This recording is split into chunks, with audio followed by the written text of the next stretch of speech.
Oh, we got a great guest this week. It's our first big star. We got baseball players. We've had them on. Our first big actor who's coming on used to play Turtle on Entourage, Jerry Ferrara. Guy's an absolute stud. We got some great stuff to talk about with Jerry. I'm in the room. I'm getting things done. Down my wall. Here we go. It's going to be awesome. Hope you guys enjoy. Roll the open, Chinch.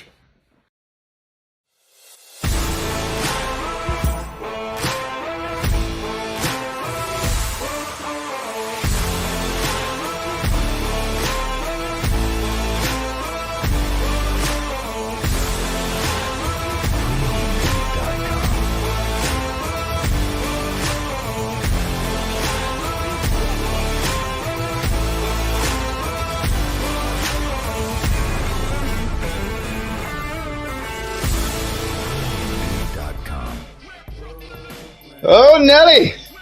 Did yours? Hey, Chidge, we're still making the sausage around here. I don't know what's going on. Jeez. I'll tell you what, brother. We're excited about this one, man. I'm really excited. This guy needs no introduction because he was in our living rooms for a long, long time. I think one of the best actors of our generation. Jerry, I'm going to drop that on you. I think literally it was a ton of fun watching an Entourage, but also, man, a lot of different things. You were Joe Proctor too in Power. I love that show. 5 seasons. You dominated there. Las Vegas, Lone Survivor. It seems like you're doing a ton of different stuff. So Jerry Ferrara, dude, thank you so much for joining the mayor's office this week, bro. Me and Chidge give you a big round of applause. Yeah. How's everything going, man? Everything's going good. Honestly, I don't know where I go from here now after that intro. I don't even think it's arguably the best intro I've ever received. You know what, Sean? I'm doing good. I've shifted from like the young upstart rookie, like, oh, this kid's got, but now when I'm on set working, I'm like the wily veteran who like just squeaks it out. I like get by, So it's a fun change for me. It's I know what you're saying, bro. Like when I was like first coming into the big leagues, I'm there at like 1 o'clock, and I'm like, I'm full of piss and vinegar getting into cages. And like the last couple of years in the big leagues, I'm like 4 o'clock bus guy. No one's on it. I'm like, get on the bus real quick. Get in. I know what I'm doing, right? Is that kind of, was that what it's like? Same thing. So it used to be with me, I go to set and like sometimes when you're shooting, you're there for like 14, 15 hours, right? It's just how it is. It's a long day. So now I'll be on set and we'll be one of the younger people will be like, oh, this scene, I think it's only gonna take like 2-3 hours. I'm like, nah, bro, we're gonna be here till 4 o'clock in the morning. No, listen, I've seen it. We're gonna be here till 4 o'clock. Sure enough, 4 o'clock in the morning, and the youngster's like, you were right. I'm like, yeah. That's not my first rodeo. It's my first rodeo. Exactly. I love it, dude. So true. So true. Hey, I want to go, bro. It's so funny because I'm here in Pittsburgh. That's where I live. But I was just in your stomping grounds for last 3 days. I took my daughters out to Brooklyn and we were kind of texting back and forth. And so I got a couple things I got to ask because, you grew up there and we were kind of going back and forth. And I stayed in a brownstone. A friend of ours, Bree, had this place and we stayed, in her brownstone. I think she was like the 3rd floor or something. But what I thought was funny, bro, and tell me if this is I think the neighborhood is real Italian. And the one guy was waiting out there for me, and he looked like, slicked back. It was like the movie, slicked back hair. He's like, hey, who are you? And I'm like, I didn't know what to say. I was like, I'm friends with Bree. I'm staying here for a couple days. And he's like, hey, I'm Vinny. We live, grandparents live on the bottom floor. I'm Vinny Jr., live on the top floor. Vinny Sr., my mom. He's like, we're on the second floor. I'm like, are you serious? I just thought this was Bree's brownstone, but it turns out Bree's renting from Vinny and her family. Like, is that how they kind of do it? And when Sal, the grandfather, the next day, Sal's waiting for me on the steps. He's like, hey, I'm Sal. Who are you? I'm like, I'm Sean, man. I was like, you guys are wonderful. But is that how we do it in Brooklyn? Like, everybody knows everybody? I feel like did you rent something from my family? That's all. I got a Sal, I got a Vinny. Yes, the kind of old school Brooklyn Italian way is like you get like the mother-daughter buildings or townhouses, right? And then you put grandma here and then mom and dad here. And then, like you didn't really stray too far away from the family. I think my generation was sort of the one that was like, yeah, we're going to maybe break that a little bit and spread our wings and fly. But similar situation. We, got my mom a house out in Staten Island. And there was like a little side apartment for my 96-year-old grandmother who was living. She passed 2 years ago, but beautiful life, 96 years. And that's kind of how kind of how you do it. And everyone did know everyone. And you saw the hostility, right? When you rolled up, who are you? Yeah. But the minute you were like, I'm Bree's friend, it was like, oh, Right. great. Yeah, no, you're right, He right? wasn't expecting you. He didn't say, oh, wait, are you Sean? Because he was expecting a Sean to come. He said, who are you? Right. It like took me back seriously. He's like, who? Like he was waiting for me too. It's like he saw someone because we were, I pulled up, I was loading the bags, and then I parked the car. And as I was walking up, all of a sudden there's a guy like, hey, who are you, man? I'm like, like, and then it was just so funny. But that's how they do it, I was trying to tell Sean too in New York. In New York, no, they might be very nice, but they're also going, hey, who the hell is this guy in the neighborhood? And the entire neighborhood, the whole neighborhood's watching out. And this guy's like 6'2", 230 Irish dude walking around Brooklyn. They're probably like, what is this guy doing in town? Let's find out who he is, right? Yeah, I was even talking to my mom's in town visiting because we just had a kid, a baby 3 months ago, and she's hanging. And we were just talking about the old days, and it really was that, right? Like when I was allowed, my nephew who's 12, think he's getting a little overbearing stuff from his dad, like can't really go anywhere. I was allowed to go wherever I wanted because every 10 feet there was someone's grandmother, someone's uncle. Like I was being watched the entire time. So yeah, if I was doing something mischievous, my mom would get a phone call from the lady around the block. Like, Jerry's over here throwing rocks at windows. And she'd come get me in her nightgown and drag me home. So it's a little different now, but it was a great place to grow up. Great place to grow up. So you spend half your time right now in Brooklyn still, right? You're still in Brooklyn? And then half your time in Cleveland too, because your wife's from there. So, I lived in LA 18 years, met my wife there. We got married 4 years. She's from just outside the Cleveland area. So we bought a place here, and we still have our place in Brooklyn. And I'm doing some work here too with, believe it or not, a couple of sports things we'll talk about off the air because I want to pick your brain. Yeah. But we kind of go back and forth. It's nice to have a little space. I mean, I love Brooklyn, and it's the best. But it's nice to have a backyard and a tree and grass. And a hose, it's just nice. And a garage. Great. I was thinking that because I got 4 kids. They're a little older. I got one's going to college. I got 2 in college, and I got 2 little girls who I thought were little girls, 15 and 11. Then you're like, yeah, I got a 3-year-old? No, a 2-year-old and a 3-month-old? A 2-year-old and a 3-month-old. Yeah, we're getting crushed.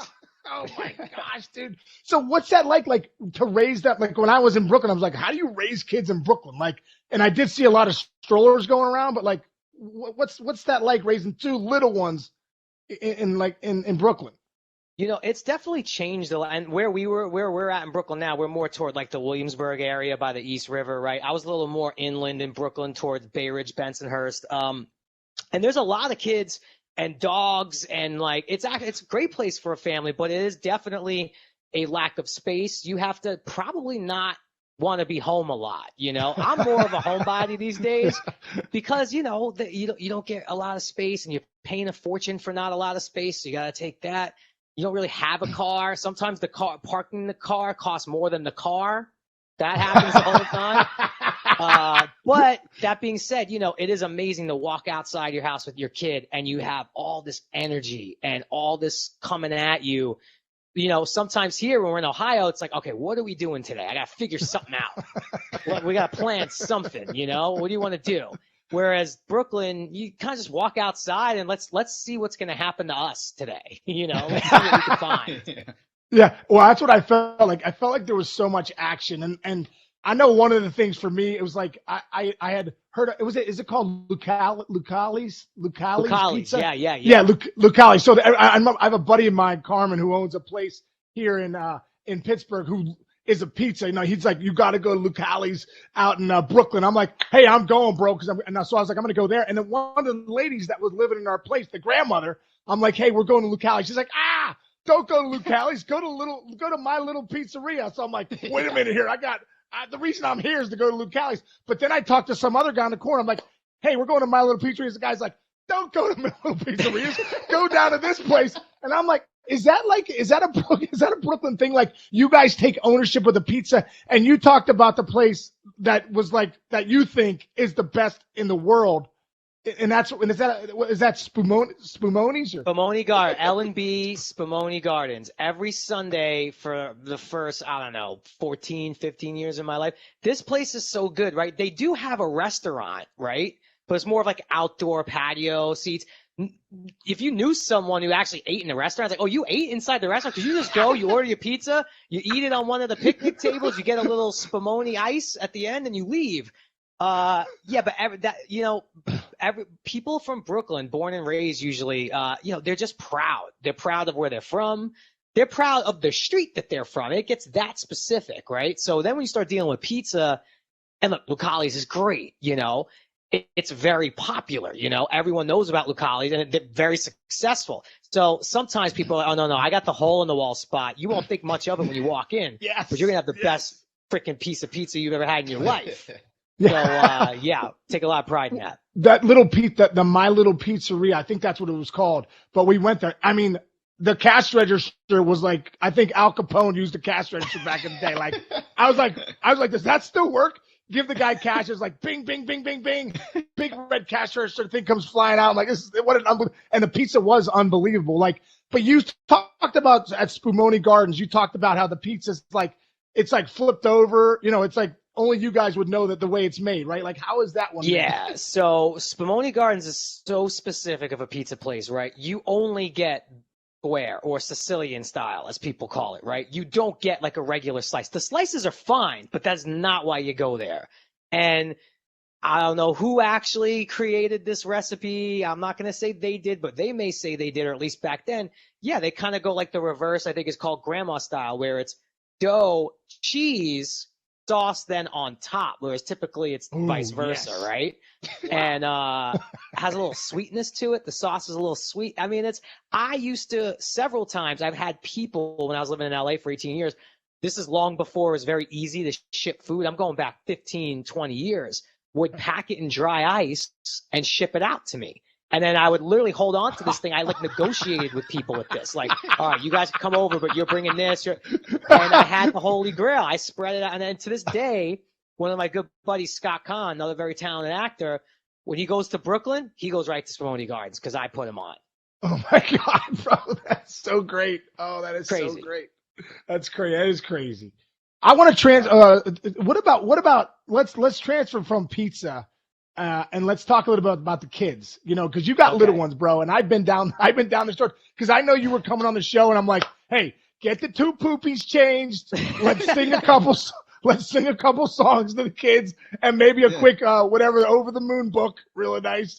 Is that how your Jerry Ferrara's nights are going now? Is that like what's your routine for the kids? It is 1,000% what my life is right now, and I think I'm on a streak because when my wife is in like the 9th month of pregnancy, she's not really leaning over the crib. So I've been putting my oldest son, Jacob, down for like 3 months straight. And then, with the newborn, she, it's a lot. You got to go upstairs in the crib. And I mean, she comes up there, but I'm doing the actual. And every time I'm thinking, when I put it out, I'm like, I think this is I think we're on day 147, night 147 in a row of singing these songs and doing these books. I mean, look, I love it. I waited a long time to have kids, He was born when I was 39. I'm 41 now. So the biggest adjustment has been, actor kind of lifestyles, like you work 6 months, 7 months, and then you probably can't get work for the other 4 or 5 months. So you got to figure out your life is truly like you could do. I'm not saying like I could go wherever on vacation. We're trying to get other work, but for the most part, I'm left to my own devices, right? Like, right. And there's usually a lot of others like you. Like, hey, if I want to go meet someone for a 12 o'clock coffee and talk about movies and stuff, I got hundreds of people in LA to do that. That's not, and they don't have kids. That's not real life. Most people are working and most people have kids, and it's all, so I'm making that adjustment of like total ultimate freedom to now almost zero, but I wouldn't change it. Man. I grew up, my father passed away when I was very young. I was 5 years old. I got an older brother, and I always kind of knew, even when I was young, the only way I'm ever going to kind of come to terms with that is when I have kids, and I'm going to get some of that time back in that way. Like, I'm going to just do with my kids what I think I would have loved my dad to be able to do with me. So that's how I kind of handle it. And it's been awesome. I love it. I mean, it's exhausting, and I feel like I'm never going to do it. Like, we're going to dinner with some friends Friday night. I don't even know what to do with myself. I'm like, we're going to go with actual grown-ups, and there's going to be alcohol, and we're going to eat, and then we're going to get in the car and talk, and it's just going to be us. Like, I don't even know what to do, Sean. The text from Jerry at 8:10 tonight said, "Getting the kids to bed, on track for 8:20. ... Let's pray." That could turn real quick, as you know, Sean. That could turn around. That could have been a 9:20 estimate. It's like on a plane when the pilot comes on. Oh yeah, we had a little bit of a headwind. We're actually gonna get into LA an hour later. I was like, oh, that's what happened. I have a son, Jacob, too.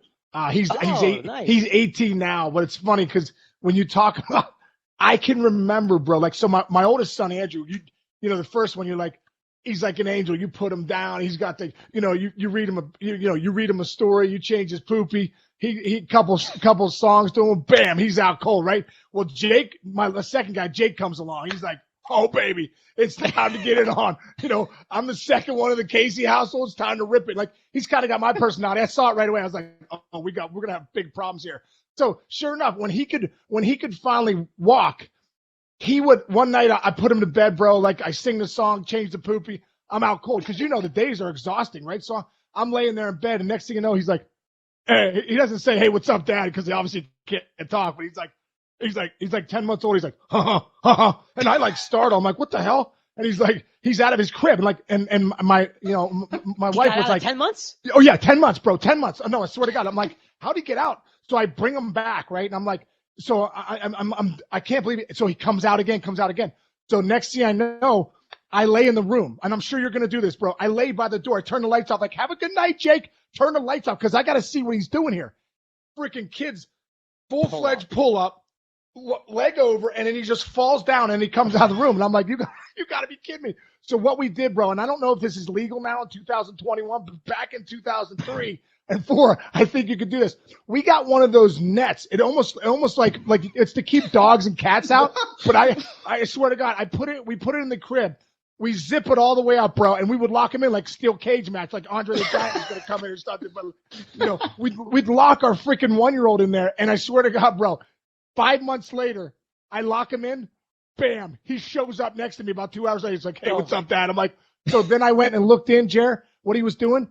I lock him in. I laid in the thing again. He would take his finger and somehow nudge it into the zipper and unzip the thing and then jump out. I was like, oh my gosh, he's Houdini. He was Houdini, man. So you're going to have some of that stuff happen, bro. It's coming. I'm telling you.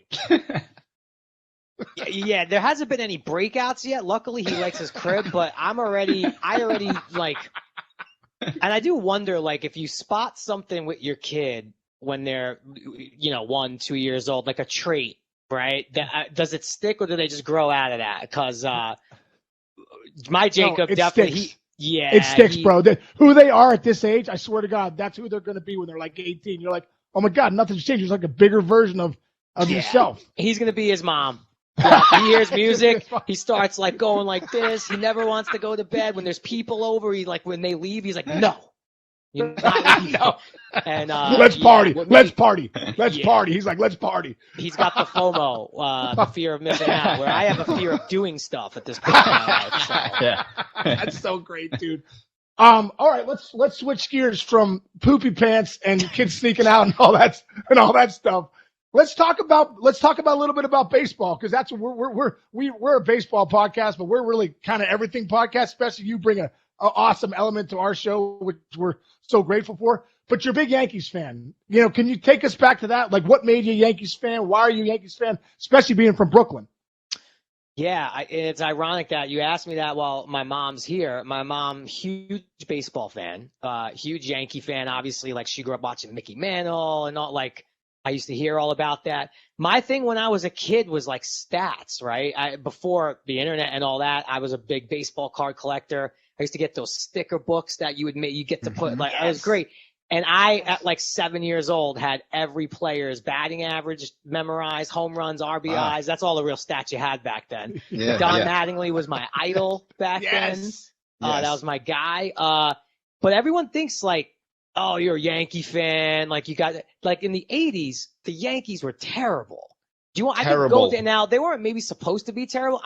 You want to talk about true fandom? Let's go through some of those names. All right. Now, you had Mattingly. Great. Right. Winfield was still doing it. Ricky Henderson's still doing it. How about Alvaro Espinosa, the best punter in the league? Yes. Steve Balboni, Butch Bye Weiniger. Balboni. Yep. Steve Pagliarulo. Sachs, Pags, Mikey Pags, Pagliarulo. Dave Rigetti did lead the Kevin league in Moss. saves one year. What about Kevin Moss? I got all his rookie cards. I'm like, Kevin Moss is going to be the 7 home runs in his first 4 games. Yeah. He was going to be Joe DiMaggio, that kid, you know? Jerry, right or wrong, you and I are pretty, I think we're almost exactly the same age. And like you said, everybody, Mickey Mantle, Reggie was the best, the Yankees, dynasty. There was nothing redeemable. Like, we were rooting for the worst team in baseball back then. And at the same time, when you're at that age when it matters, the Mets were awesome. So all my Queens friends were crushing us. And you just sat on Donnie Mattingly and you're like, it doesn't matter. We got the best player. We got like Oscar Zokar. No offense to Oscar Zokar, but that's what I was like rooting for back in the day. Look, also, and I found this the other day. My mom brought this here when she visited. Back in the day, I don't know if you guys remember Carvel ice cream, right? Oh, yes. So you used to be able to get a little ice cream sundae in a mini batting helmet and they had also. I used to collect all the teams, not just the Yankees, right? And it was right by my grandmother's house in Brooklyn. So one day I'm there Sunday dinner watching the Yankee game. They're on the road against the White Sox. I think it's 1991, so I'm 10 years old. Andy Hawkins throws a no-hitter and loses. They lost the game 4-0 because there was 4 errors. He walked 7 batters, and he threw a no-hitter, complete game, and lost. I went right to Carvel, got a Yankee helmet, and I'm like, Ma, we got to commemorate this. I wrote on the sticker, I put the date and wrote, Andy Hawkins throws no-hitter against the White Sox and loses, and it's on the back of the helmet still to this day.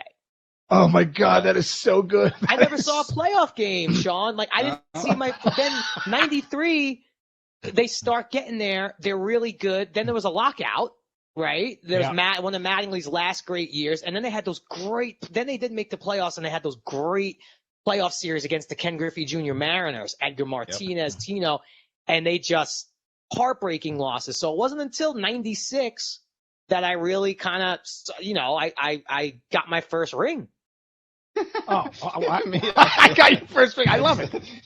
So on the Mattingly point, I got a really quick story on Mattingly because I loved him too, bro. Will Clark, Mark Grace, Don Mattingly. Had Don. Mark Grace is my guy too. Oh, dude, love Mark Grace. And I collected all his cards. I'm sure you had the Mattingly poster, like the Sports Illustrated one with the white background. The Hitman. Yeah, the Hitman. Yes. Yeah. So when I get to the big leagues, bro, I'm like, I don't know if you felt this way, like when you were first getting into some big stuff acting. Like when I first got to the big leagues, I'm like, I literally would hold guys on and be like, hey, bro, you send a ball over. Can you send, like Chipper? I remember holding on Chipper Jones my rookie year. I'm like, hey, can you send a ball over? Because I'm thinking to myself, I don't know how long I'll be tricking these guys because I could be out of here at any point. I got to get as many balls as I can, right?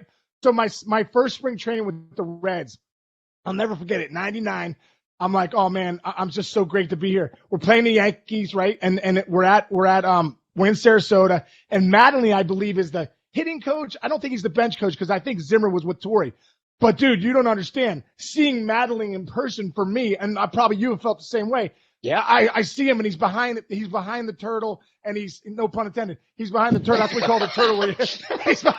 He's behind the turtle, and he's just, he's standing there, and I'm like, I go flying back to the clubhouse, bro. I'm like, I go to the club. He was like, dude, you got a silver Sharpie, silver pen, anything? I was like, I'm going to get one of my bats, get Donnie Baseball to sign my bat. So he gives me this like a paint pen. So I go running out there, bro. I'm like, oh, hey, Donnie, I'm a big fan of you. I turn into a fan. I'm like a loser. I'm in full Reds big league uniform. I'm like, Donnie, I'm a big fan of yours. Hey, you can sign my bat. He's like, yeah, no problem. So Donnie gets the bat out. He gets the pen going. And the pen, you know what I'm talking about. The pen starts running. Like, I'm like, oh my God. No. So he's like, I'm like, moment of truth for me and my like 12-year-old kid. He's like, to Sean. And it looked like, like just, and then he's like, all my best, Don Mattingly. And it just like kind of smeared together. But I was like, I'm going to have to grind through it, man. That's the only time I got Mattingly's you gotta autograph. take what you get. I'll take it, bro, but I'll take it. But did you feel bad for Mattingly that like the team got good right when he was done? Like, right, he was the best player all those years. His back kind of went out on him. But as a Yankee fan, did you feel something for Donnie Baseball when they started to win? Yeah, because and I remember the local Yankee announcers, would always they would always touch on that, like when the Yankees were, winning all those games. Every now and then you'd hear a little, if only Mattingly were here, sort of thing. Yeah, to me, that's really Mattingly and Patrick Ewing are the two New York athletes in my mind, really, that never got the ring that I felt that they were more than talented enough to get. And Mattingly also was riddled with injury. One of the fun things when we go play wiffle ball or stickball is we'd always impersonate whatever batting stance Mattingly had that week that was because of whatever injury he had. True. Sometimes he had back injuries, just leave his arms down. Sometimes he'd feel good and his left elbow was up a little bit. So mimicking his stances were the best because they were different every other week because of all his injuries.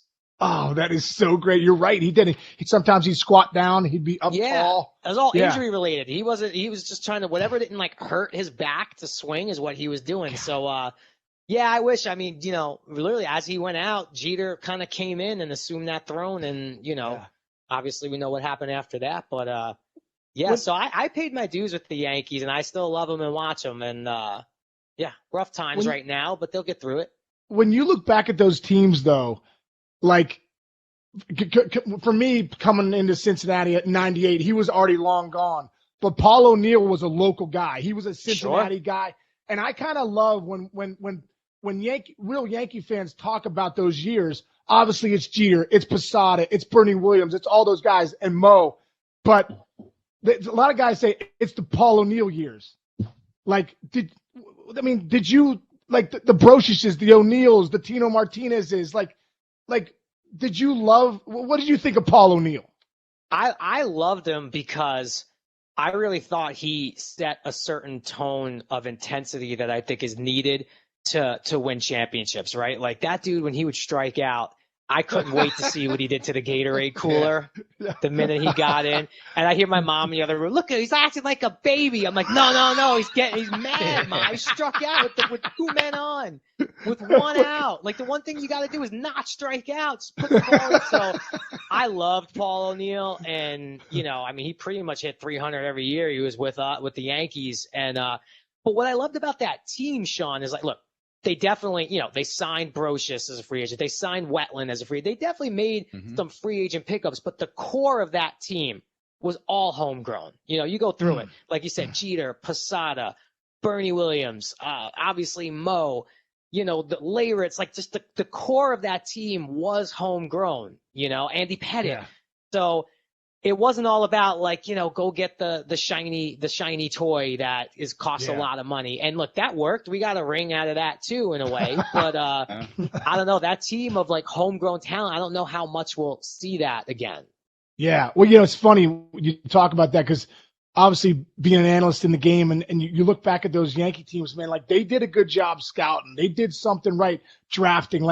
You haven't seen that kind of talent come through the Yankee system since they did it. Obviously, they won all those championships, but you're talking about big time Hall of Famers, and I think Posada and Bernie Williams have a case too to be Hall of Famers, especially with Bernie Williams' postseason numbers. Phenomenal. Arguably the most consistently great postseason player that we've had, right? It just holds up. But yeah, some people talk about the defense and the arm, and the arm definitely was always every time he was trying to throw someone out, or even it's where's this one going to go? Also, I switch hitter back then too. It was incredible. The other good thing that those teams did specifically so well was they would get the pieces. And some of them would be guys that were throwaways, and some guys would be kind of comeback projects, whatever. And you guys have 6 degrees of separation from a Doc Gooden story. Because, Jerry, you were at a pretty big Doc Gooden game. Oh, yeah. And I told Sean about that, and Sean was like, well, Doc Gooden has something to do with my career. So, Jerry, tell yours first. So I'm thinking this is 90. What did we say? It was 93 or was it? It was before the championship. It was 95, maybe. Could be 95. Maybe not. I think it was 95, and I was 15 years old. We got tickets to some random, Yankees Mariners game. We of course wanted to go. None of us had licenses, so we had to talk our friend John, who took his mom's caddy. And we were like, John, we got an extra ticket for you. Oh, he's like, you really? And you're driving us to the game. So we went to Yankees, Mariners. There's still Griffey and I think Tino. So we're there. And, we haven't really experienced championships. So we're watching and we look up in the seventh inning. It's like, oh, wow. Dwight Gooden's throwing a no-hitter. And next thing you know, from inning 7 to the end, the place just got electric. And we felt what it would feel like if there was a World Series going on. It's the old stadium, of course. The energy was great. And sure enough, Doc Gooden throws a no-hitter. I still have the ticket stub. Wow. And you would have thought, like, the Yankees won the World Series. Walking out of that building, the fans were going crazy because we were not yet winning the way we would go on to win. So, I saw Doc Gooden's no-hitter. That is so cool, especially for all he did with the Mets and then coming to the Yankees and throwing a no-hitter is so cool. I was very fortunate, man. I look back at my career and I'm like, I can't believe I played with that guy and that guy. And a lot of guys when I was coming up were on their way out, and Doc was one of them. So in 1998, my first big league camp with the Cleveland Indians, Doc and I lockered next to each other. I mean, the sweetest, best freaking dude, Jerry. Like I was like literally like same way that I was asking Chipper Jones for an autograph. I'm like, I can't believe Doc Gooden's like next to me. You got to be kidding me. It's so cool. But it's funny because, I think Doc Gooden might have got my career started in a little different way than he probably doesn't even know. I got sent back to AAA because I had a good camp, but I was behind a guy named Jim Tomey. So they're like, hey, take your bags and go back to Buffalo. You're a tired act. So I heard of that guy. Yeah, pretty good guy. Only a statue at Jacobs Field, no big deal. So I go down to Buffalo, and we're in AAA, and Doc Gooden's coming down to start a few innings just to get his innings in. We're about to break camp. I believe opening day is the next day. So Doc Gooden goes out, throws 3 innings. In the 4th inning, boom, he hurts his knee. Right? I don't think anything of it. But a couple of days earlier, Chad OJ had gone down, so that the Indians had a great team, just lost in Game 7 in '97, and they needed pitching. So we get off the bus, Jer, and I'm getting ready to get my bags, and it's my first day back down from big league camp. One of the Mark Shapiro grabs me. He's like, "Hey, need to talk to you real quick." John Hart gets on the phone, the GM. He's like, "Hey, we got good news and bad news, Case." He's like, "The bad news is you've been traded." He's like, "The good news is you're going to the big leagues with the Cincinnati Reds." So had Doc Gooden not hurt his knee that day, I'm probably in AAA for 4 more years with the Indians. But because he did, they traded the Reds traded Dave Berber, their number 1 starter, for me straight up 14 hours before opening day. So I just want to thank Doc. If he ever watches this podcast, he probably won't ever. But thank you, Doc, for maybe hurting your knee. But you were good after that, though. I mean, that just goes to show you too, right? Like just how, and it's like that with the entertainment business as well. And I think it's like that. It's about opportunity. And a lot of people never think they get opportunities and they say, oh, I wish and maybe that's true. But I also think that staying ready for when that opportunity comes and recognizing it is half the battle. Like, I mean, Doc Gooden in Buffalo hurting his knee, getting innings in changes the course of your, who knows what happened. I mean, I still think when you're good, you would have. I mean, you would have been in the majors no matter what for a long time. But like that path was just crazy. I agree. My dad used to always tell me, "Luck is preparation meeting opportunity." Like your opportunity is going to come one day, but be prepared when it does. And like you're right. Something happens, boom, but you're ready to go. You're ready to make that step, which is pretty cool. Hey, let's shift gears here too, bro, because Chinch and I've been doing our research. And by the way, when I was in Brooklyn, where were we? Pier 60, or I was out there was like 17 basketball courts. Yeah. I was like, this is unbelievable. There was like a roller rink, a basketball court, bocce, ping pong. I'm like, only in Brooklyn. Like, are you kidding me? They got all this. You walk out of your house, you're on this pier on the water, on the Hudson. You got all this action, and it looks like a ton of people go out and play hoops in Brooklyn. And you were a pretty good hooper, right? Because we've seen it. Chinch, you got some footage you can throw out there? Pull it up in a second. Keep talking about it though. But I was saying, like, first off, if you live in Brooklyn, do you just have to hoop? Like, and also too, listen, dude, you're not the biggest of white men out there, and I'm sure you know what I'm saying. Like, I'm sure in Brooklyn, you got to really ball to get out on those courts. But we watched some of you can hoop too. There's some tape out there. Shot. I got some tape. Yeah, we got I think I got it. Let's see. Oh, Chinch, no. can you find it? Yeah. By the way, I hope it's from when I was young. Well, I don't know, but let's find out here. You guys seeing this?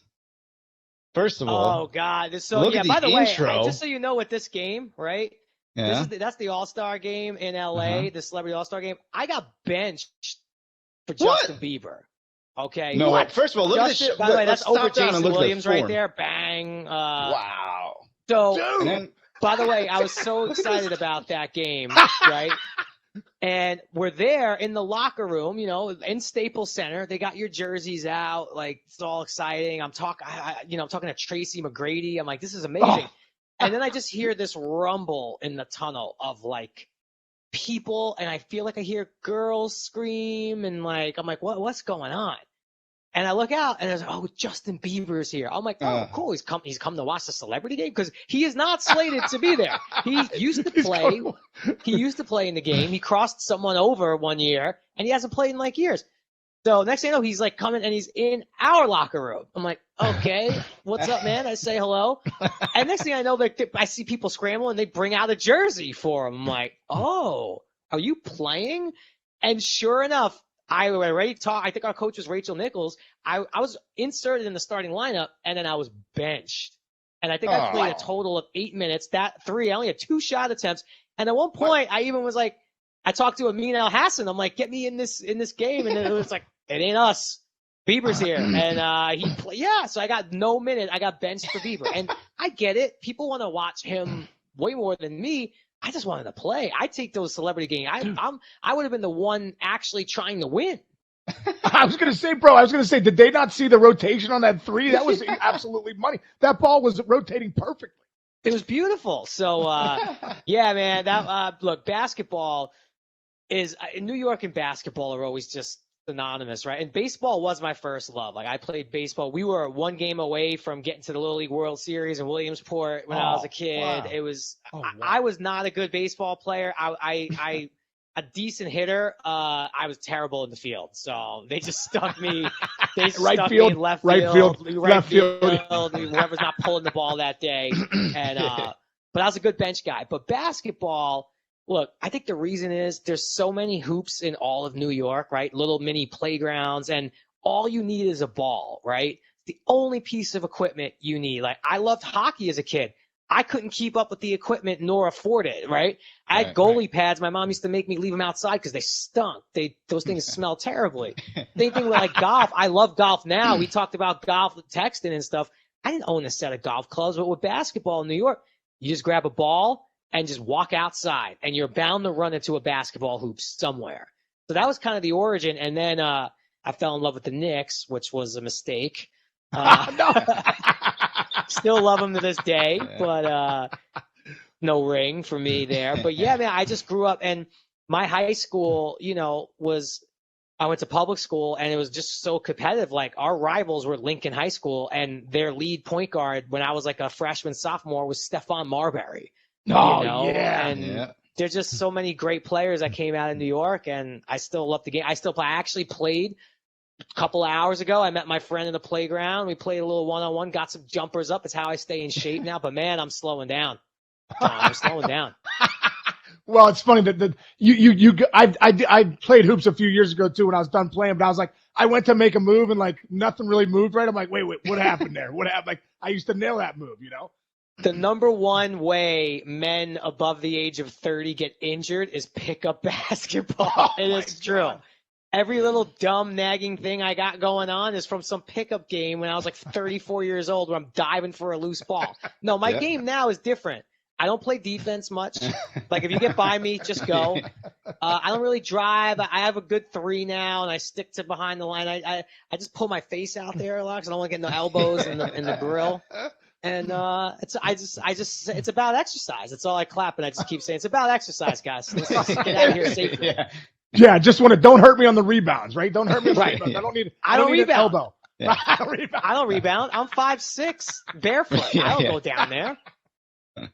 You're cherry picking the 3. Hustling is for young guys. Hustling is for young guys. The hustle goes away once you get to the mid-30s age group, I would say.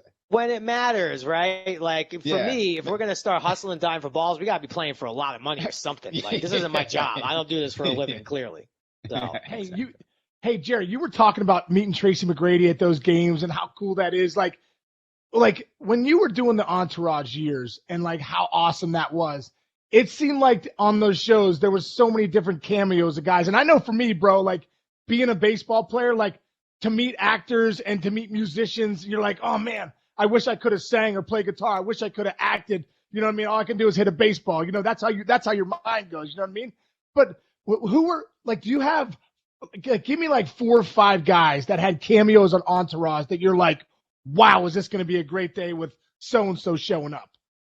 Yeah, like, and it's funny too, like, because in the beginning when we first started, we could barely, like, we used to have Mark Wahlberg used to have to beg people to come on the show because no one knew what the show was, and like our I think show for right a lot now. of people, Yeah. I think for a lot of people like playing themselves, they didn't know if we were like making fun of them, and that's never what it was about. If you wanted to poke fun at yourself, that was always your call. Like that was always left up to the person doing the cameo, But for the most part, we want to make you look good and have some fun. But I do have to say, and not that he needs any more acclaim from anybody else, but not only was Tom Brady a lot of fun and great to work with, but he kind of bailed us out of a jam because that episode, there was an episode where Brady and Wahlberg play in a charity golf tournament versus Vince and his brother, right? And they start betting money.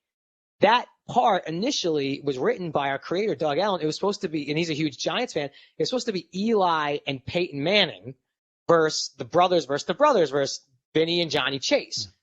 And and I think it was Eli and Peyton asked to be on the show. We had a list of people who like called and wanted cameos on the show. So we wrote that whole thing. We're like 2-3 weeks away from shooting and they drop out and they don't really give a reason and they're out. Now you got 2 choices, right? You could gut the entire script and say, we got to move on from this and figure out a whole new script, which I don't and I wrote for the show in some of the later seasons. So I was in the writer's room for this part. Or, the benefits of having your executive producer being Mark Wahlberg is Mark calls in and he's like, you want me to get Tom? And we're all like, Tom, who, Selleck? Who are you talking about? He's like, no, you want me to call Brady? And we're like, yeah, bro, you can go ahead, pick up the phone. And within like 2 hours, he's like, yeah, Brady's in. I'll play the other part. Keep the episode as in. Let's go. And this was the year Brady was just coming off his injury year against the Chiefs when I think he tore his ACL, total knee blowout, right? When they rolled up on him. Yeah. But no one really saw him for a while. He hadn't played football in a year, and he showed up 5 a.m. at a golf course in L.A. Couldn't have been nicer. Was prepared, knew his lines, got on the tee box, hit like a 290-yard drive down the middle, and it was like, who is that? What the Jesus, this guy's great. And the most important thing was, too, he was cool to the whole entire crew. Signed footballs for the crew members, and like just great. And again, not that he needs any more acclaim from me because he's got it all. That was dope. We had LeBron on. That was pretty cool. An episode I didn't get to be in, we shot at Yankee Stadium, and we had Teixeira did a cameo. A-Rod did a quick little cameo. As a Yankee fan, that was amazing. It was really the most unique thing. There would be days on the call sheet, right? The thing they give us at the end of every night that tells us what we're going to shoot the next day, right? And it's like, okay, in the morning, we're shooting with Phil Mickelson. And then after lunch, we got Kanye West coming in. And then we have a late night scene. It's Steve Nash and Amari Stoudemire. That's an amazing day. And then the next day, it's like, it's Scarlett Johansson, Jessica Alba. It was surreal. It did not feel like real life. And I think that's what the show was like escapism, Yeah. Wow. That is so cool, man. That is so cool. What about you? Like, all those guys that's so cool because I know that feeling when you meet guys, especially when guys are nice too. Nothing like a Tom Brady coming in. Like you're just like, please don't let Tom Brady be a tool. And we're going to have to, I'm going to have to not root for him anymore. Like he comes in, he's a good dude. That feels really, really good. But what about for you personally, bro? Because that show got so big. I know I played with Ken Griffey Jr., right? And for 6 years. And I almost felt like sometimes, man, this guy's a prisoner of his own fame. Like he's the Michael Jordan of baseball. Every time we walked out of the hotel, boom, tons of people. Griff always had to go in sometimes, through the kitchen. And I played with David Ortiz in 2008. It was the same kind of deal. It was always, did your stardom ever get to that place where it was like, you kind of felt like a prisoner of your own fame? I tell you why it was always weird for me. And I know, like, believe me, this is not like me complaining about like, oh, it's so hard. Cause like, look, it comes with the territory. You know, if you get successful, that's one of the results. So you can't say you didn't know. But for me, I always thought it was super cool. And it did kind of happen fast. Like Entourage in year one was not necessarily like highly viewed, but it was critically kind of acclaimed. And then after season one, this thing happened. It was the dawn of like TiVo and DVR, right? And HBO on demand happens. So in our off season, everyone started catching up. And so when we came back to season two, like season one, it was like, oh, that's a cool show. Some people are watching. It wasn't a big deal. But like first few episodes into filming season two, I always remember we were shooting the episode in Vegas, and I walk out of our little trailers and we're shooting by the pool at some hotel. And I walk, and there's like 100 guys and girls in the pool, and they just start screaming like "Turtle, turtle!" And I'm like, "Oh, we got extras. That's cool." There's like those are like 100 extras, like they're paid to do that. And they're like, "No, that's like the public pool that we can't close. This is our pool where no one is." I'm like, so all these people in the pool know the show. They're all watching. Wow. And it just kind of grew from there. So for me, I always like was flattered by it, but the one thing I will say that does feel a little weird is, and I think it maybe is because it's TV, you know, people feel like they really know you. And when they kind of find out you're not that exact thing that they want you to be, I've literally felt people get disappointed. Like I've had people be like, "Oh, Turtle, let's you want to go smoke a joint?" I'm like, "No, man, I don't even know you." And I've literally felt them be like, "You don't want to, you're Turtle. You don't want to smoke this weed?" I'm like, "No, man, I don't know you." So there are times where it feels a little isolating, where it's like, you know, they want the thing that they know you for, and it's flattering, but yeah, it definitely feels a little, you know, like, man, if you actually got to know me, would you still kind of want to? And I would like to think they'd still want to hang, but especially now, man, all I do is talk about my kids. I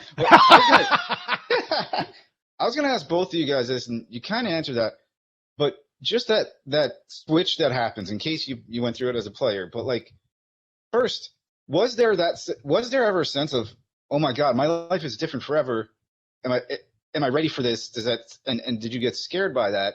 And in the follow up to that, and this is for both of you guys, how do you learn how to, you know, you take your boy to a pizza place or something, it's his birthday or something, and you're just sitting there with him, and some kid runs over and interrupts your meal with your kid and says, "Take a selfie with me." That's part of where the money comes from. I would personally think is that's part of what you're getting paid to do, is to have to lose a little bit of that introversion that everybody kind of seeks at a lot of points. So both of you guys too, but I guess Jerry, start if you want.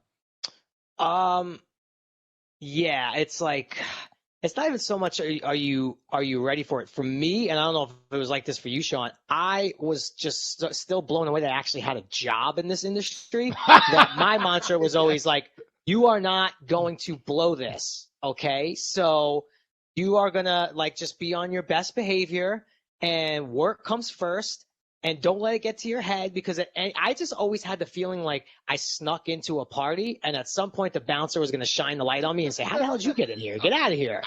You know, so I always took it day by day, and I never really abused any privileges or the stuff that comes with it, because I just felt like I still got to earn it. That's definitely how I approach. As far as like the selfie thing or people, and I've been doing this so long, and Sean, I think you can speak on this too. Like, honestly, the selfie thing is way better because it's quick. It used to be like, let me get the camera out, fumbling. Someone take it from me, and you gotta find some person, and then the person doesn't know how to work the phone. The guy turns it off and says, "Hey, what's your passcode?" You're like, "Oh, bro, right." So, you know? As far as that with me, right, I kind of give what I get. Like, even if I'm eating, if you come over and you're cool and respectful, let's do it, man. All right, I'm eating. So what? Yes, I get it. I do get a little weird when I'm with the kids, because I don't even know how to explain that to them yet. But if you're cool and nice and respectful, I'll take whatever. I'll sit there and take photos and chill. That's how I look. But if you aren't that, then that will end quickly. Yeah, I would. It's true. I would say the same thing too. Like when I think it's easier it takes less time to be nice, and then everyone goes on their way. than it is to be like, hey man, I'm eating and blah blah blah, Right. and then they're like, you're a jerk. And next thing you know, security, we got a real problem here. So like, I've always kind of done what Jerry's done, like, hey, no problem, I'll take a selfie or a picture or whatever. I remember the first time it kind of hit me though, like, like I said, that first year in the big leagues, I'm like, oh man, I was like Jerry in the back corner, like, how long is it gonna take them to know I'm up here? Like, I can't believe we're in the big leagues. Like, I can't believe I'm getting hits. This is unbelievable. Like, I'm collecting autographs. You gotta be kidding me. My rookie year too was the summer of McGuire and Sosa. I was like, and they're both in my division, bro. I was like, McGuire hit 60 against us in St. Louis. So he hit 60. They got 3 games against the Cubs, and I'm like, he's coming to Cincinnati because they're coming. The next 3 games are coming to Cincy. I'm like, he's going to hit 62 in Cincy. And sure enough, bro, he ends up hitting 60, I think 60, 61, and 62 or whatever. He hits 3 homers on the last day in St. Louis. I was so pissed. But I remember thinking, Jerry, I was like this big of a loser. I'm like, what am I going to do when McGuire homers? I'm just going to jump into his arms and say, congratulations, bro. You did it. You did it. You did it. So I was the same way. Like that year, I was just excited to be there. But in '99, I was having a big year, and my parents had come into town in Cincinnati, and my mom loves McDonald's coffee for whatever reason. She's like, hey, my mom's from Long Island too, from Islip, Long Island. She's like, Shawnee, calls me Shawnee. Shawnee, go in and get your mother some coffee. So I'm like, all right, Ma, I'll get you some coffee, So I go to the McDonald's in Cincy, boom, I'm waiting in line. I get up there, I'm like, yeah, can I get a coffee with 2 creams? And the guy's like, oh my God, it's Sean Casey. And I'm like, where? I'm bolting out of the McDonald's. I was like, Mom, hit the gas. We got to get out of here. It was like one of those moments. I was like, man, I've arrived, but it's funny. I just had a moment in Brooklyn where it said, maybe I haven't arrived. I went to the Butcher's Daughter. Have you ever eaten there? It's a restaurant. Great. Place is great. Really good stuff. So I'm there, boom, have a nice lunch. I'm signing the check. Sean Casey, the waitress is like, oh, are you Sean Casey, the animal rescue guy? And I go, no, but I get that all the time because there's an animal rescue guy, there's a wrestler, there's a storm chaser, and there's a baseball player. She goes, oh, well, if you were the animal rescue guy, you're kind of famous around here. And I'm like, no.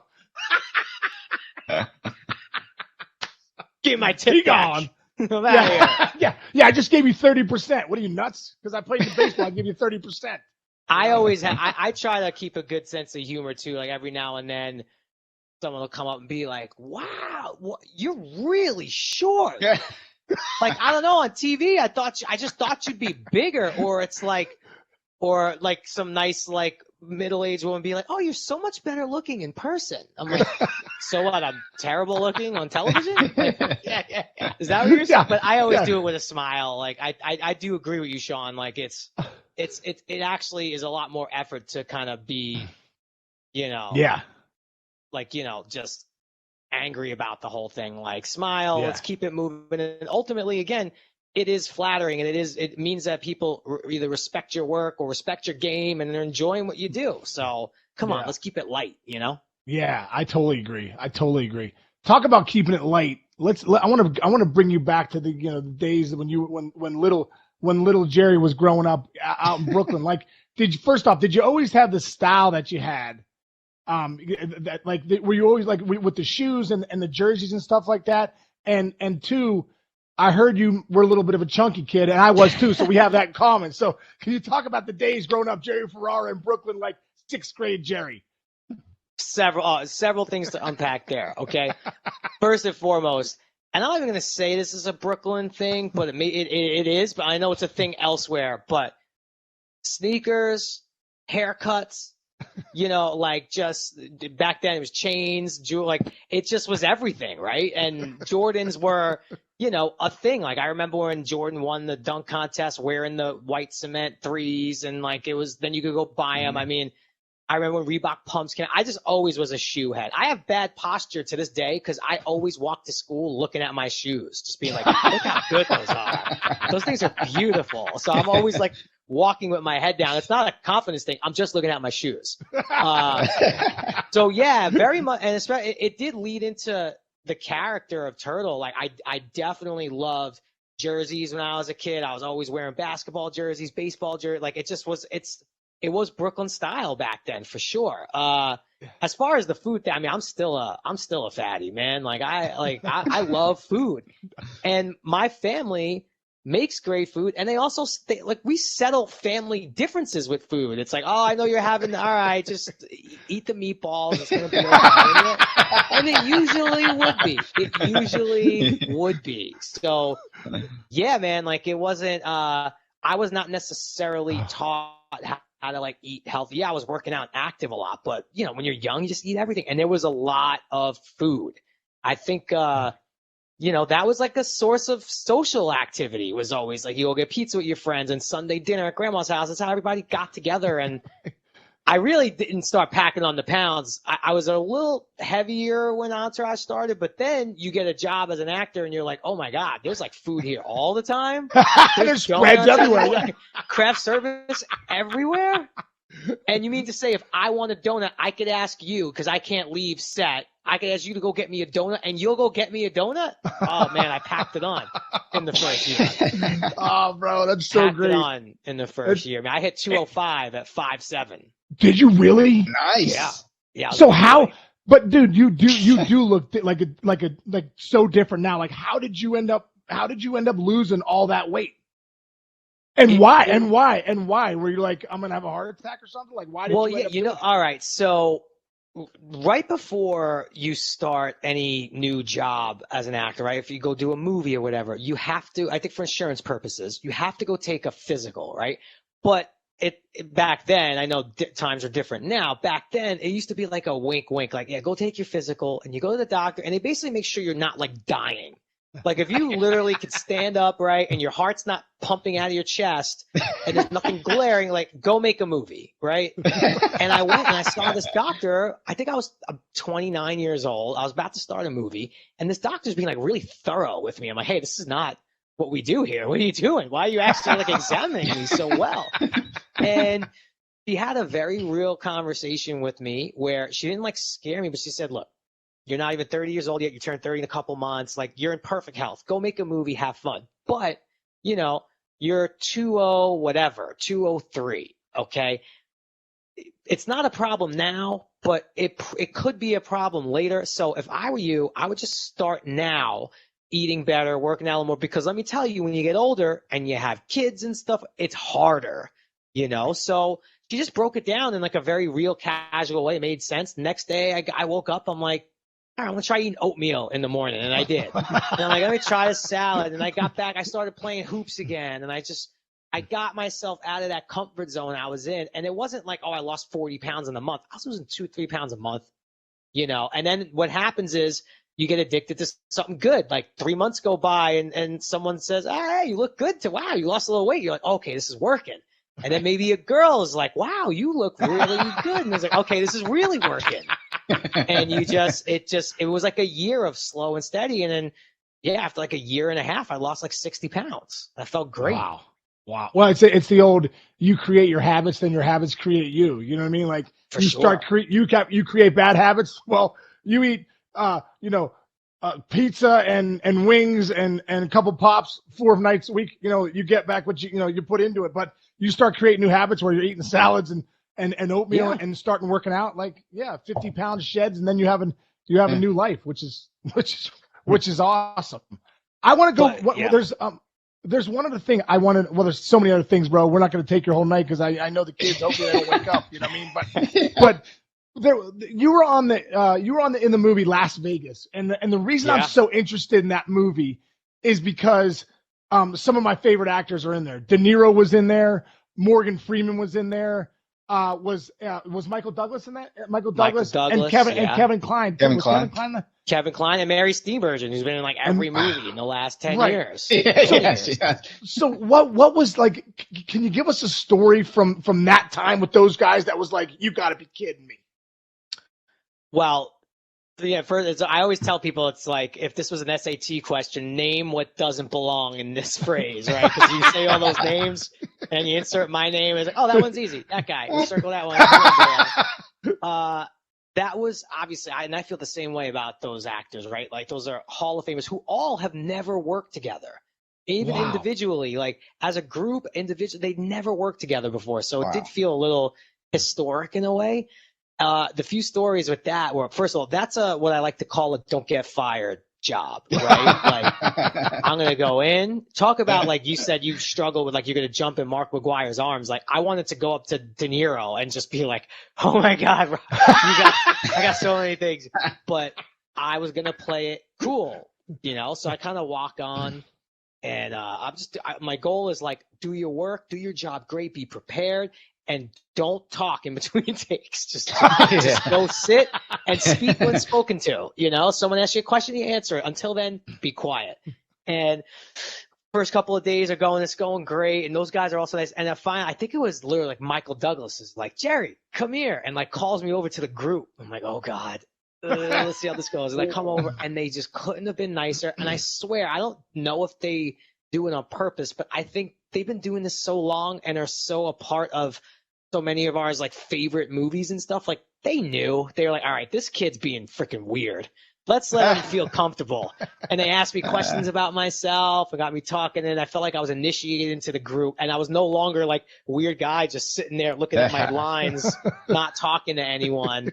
And it was great. You know, we get those actor chairs with our names on it, right? I took this picture. I think it's still on my Instagram. We see like De Niro, Freeman, Klein, Ferrara, spelled so wrong. Like I think they got two letters right. I think they got the F and the R right. It was like Jerry Ferrara. Wow. And I was like, that's a good reality check. Funny because no one else's name was spelled wrong. That and the last thing that I thought was so impressive was, you know, Morgan Freeman one day was sick. He came into work and he had like a flu or a really bad cold, you know, and not the youngest guy in the world. And you could just tell he felt awful. And it was this whole montage in the movie where he has to like ballroom dance with this girl, right? It's a huge sequence. It's going to take the whole day. And if anyone could call in sick, Morgan Freeman, right? Like if I'm sick, I maybe got to gut it out, you know? It was like, you don't want to shut down the whole, you're sending 200 people home for the day. Wow. So I remember all the producers are talking like, what do? We sick? Like, Morgan Freeman was just like, guys, I will work until I physically cannot. And I promise you, if I say I can't, I genuinely cannot. And that dude worked like the whole entire day. I'm talking in between takes, he's like getting covered with a blanket. He's sweating. He's shivering. He's pretty sick. And he just grinded out the whole day. And that just, I thought was like a great lesson. Like, here's a guy who's been doing it forever. I mean, one of the most acclaimed actors you're ever going to want to meet. And he wasn't like, no, I have a cold. I'm going home, taking the day off. You guys figure it out. And I just thought that was a great lesson. And, because I've seen other actors call in sick for less than that and not show up to work. Couple too many beers or something. I mean, I've seen. So, you know, I just thought that was really, really amazing, and that movie's always going to be special to me. Did you ever have a moment with like Morgan Freeman or De Niro, like the voice, man, the voices of De Niro and Freeman? Did you ever feel like you were like offset? You were like in a movie but you were really just talking to them, and like it's Shawshank Redemption, like Andy Dufresne, like Morgan Freeman's voice. Did you ever have that moment with those guys? A story just popped into my head that actually now I have to tell. So in the movie, spoiler alert, guys, sorry. I'm like this rude kind of guy, and they're all in Vegas partying, and I'm being rude to this girl, and then I'm rude to De Niro, and then rude to Michael Douglas, and then De Niro comes out of nowhere and hits me with a haymaker and drops me. Right? And no actor wants to get knocked out in the movie. We want to be the guy knocking someone out. But if anyone's going to knock you out, let it be De Niro, right? Yeah. You know? So, and we're doing it. We do take one. And I'm literally like, this is freaking cool. But then I had a surreal moment. We're doing like take 4. And, you know, I come running in. He comes running in. And right as they're about to call action, like, and he goes, wait, stop. Jerry, your shoe's untied. Tie that up before we go. I don't want you to trip. I'm like, all right, Bob, hold on. I tie my shoe, and I'm like, all right, I'm good. Let's go. And I go running in, and boom, he drops me. And at the end of the day, it was a very long day, you know, saying goodbye to everybody. And De Niro kind of like, very, very shy. He's very shy. He's, really gotta like get to know him. He doesn't really give you much like in between until he feels like And then at the end of the day, he came over. He's like, give me a little hug. He was like, "That's a good job today, kid. Like, good job." I was like, "That's Wow. I'm done. I can retire. Yeah. If I had enough money, I would retire for life, and I got no more goals left. But unfortunately, I gotta keep working." Oh, bro, man, It was great. dude, you're a lucky man, bro. You are a very, very lucky man, and I'm sure there's going to be a lot more awesomeness to come in, especially as the kids get older, bro. Awesomeness comes with the kids and comes with the roles. We have an awesome thing we do here at the mayor's office called 9 and 90, and it's just a fun game. Chinch doesn't tell us what the things are, and he just gives us two options, and boom, we roll with it, right, Chinch? Explain the game. Yeah, exactly. I'm doing a terrible job. I suck. No, that was perfect. That made perfect sense. Right, Jerry? No. Yeah, I got it. I think I got it.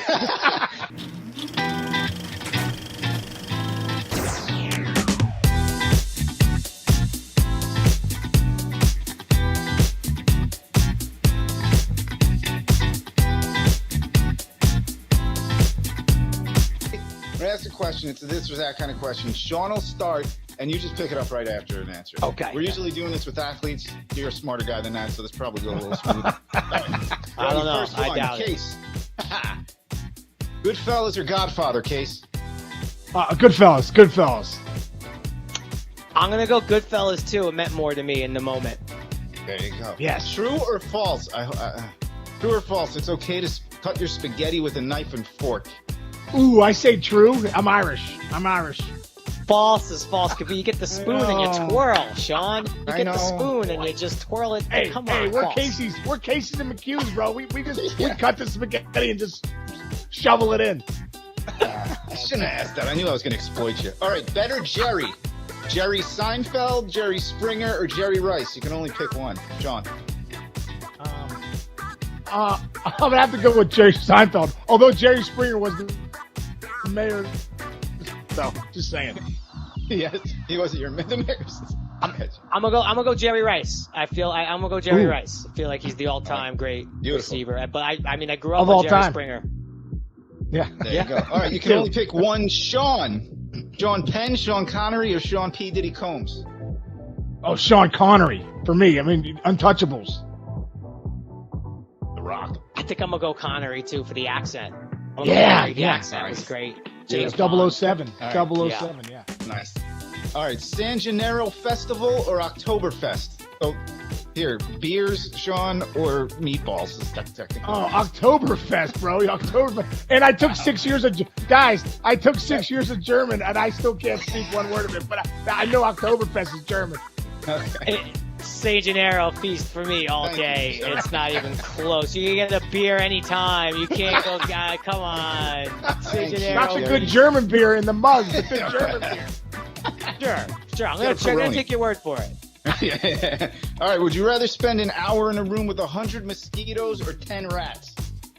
Oh, 10 rats. I could dodge the rats. I'd be okay with that. Maybe I'd make friends with them, but the mosquitoes, I just can't stand mosquitoes. Yeah, I'm gonna say the rats because I really do feel like I could just keep a perimeter and keep my distance. Where the mosquitoes are just coming from every angle and just biting you. Yeah, I agree. All right. Can you recite your significant other's cell phone number right now? Yeah, 908. Don't give it out. Just kidding. I wouldn't do that on air, guys. I would never do that. I can, but Wow. it wasn't until like 2 years ago. And she used to actually, because sometimes you go in the supermarket when you don't have your card to swipe, they're like, "Oh, you have a phone number?" And I would be like, "What's your phone number?" And she would be like, "You really don't know my phone number?" And I don't, but I do now. All right. Last two. Ready? All right. Toilet paper. Roll down or roll up? Oh, I rolled down. On top. I like it on top. Roll down. I'm not gonna lie. I feel like it's different every time. I never notice. I don't have really? a preference. I don't have a preference.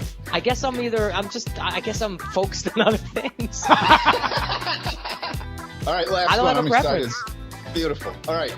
Which character, played by a famous Brooklyn celebrity, would win in a fight? Daniel Larusta or Turtle?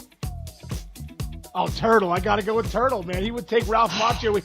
Ralph Macchio go with the crane. He'd be like, boom, I'm Turtle again. Brooklyn. Yeah, I feel like Turtle would know the crane kick is coming. Yeah. And also, I feel like Turtle doesn't fight fair. I feel like he also would sweep the leg, you know. Yeah. And if Miyagi's not around to, you know, repair the injury, I feel like it's an easy victory. He's going beautiful. Cobra Kai. Right. Cobra Kai. Sweep the leg, Johnny. We did it. We did it. Dude, Turtle.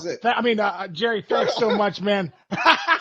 Hey, Jerry, one other thing, bro. I looked up and saw you had a podcast called Bad for Business, and you got a lot of, and you have like 135 episodes. Can you help out Chinch and I? Like, are we doing all right? We're rookies, bro. We're like you, your first year in Entourage. No. You guys are doing great. Yeah. I mean, my wife and I we did it, you know, we started back in 2013. We don't post as many because of the kids and stuff like we're in it right now, but, and it's just so hard to talk about anything else. But yeah, look, you guys are doing great. The key is, like you guys know, just keep doing it. You set a date, you're dropping on a certain time. People expect you to be there when they start to love what they're hearing. That's how I am with pods. I need to know if you're coming on every Thursday, I need you there every Thursday, you know, because I feel like I count on you to be there for me. I listen to a ton of pods. That's pretty much, I listen to pods more than television at this point. So, me too. And I just have it in all the time when I'm doing chores or with the kid, whatever. So you just keep doing it, man. You guys are doing great. You kidding? All right, bro. We're going to keep doing it, man. But, Jerry, thank you so much, bro. We appreciate you coming on with us, man. Really, all the time you took. And tell your wife and the kids hi. And hopefully we'll see you. Maybe we'll have you on a couple episodes way down the road, and we'll bring you on for episode for number 2. Yeah, I have some questions for another episode. I want to talk about like sports and kids and not like forcing it on them, but making sure I want to give them the chance. I want to talk about that. So, and believe me, you're going to get a text, Sean, if my kid climbs out of the crib tomorrow, your phone's blowing up. And I'm going to ask for the link for that mosquito net that you bought. Hey, bro, I got so many tricks for you, bro. You just give me a call and I will set you straight. I will set you and Bree straight. Done deal. We need help. The zone defense has been broken. They're exposing the man-to-man, and they're running up the score. So send help when you can.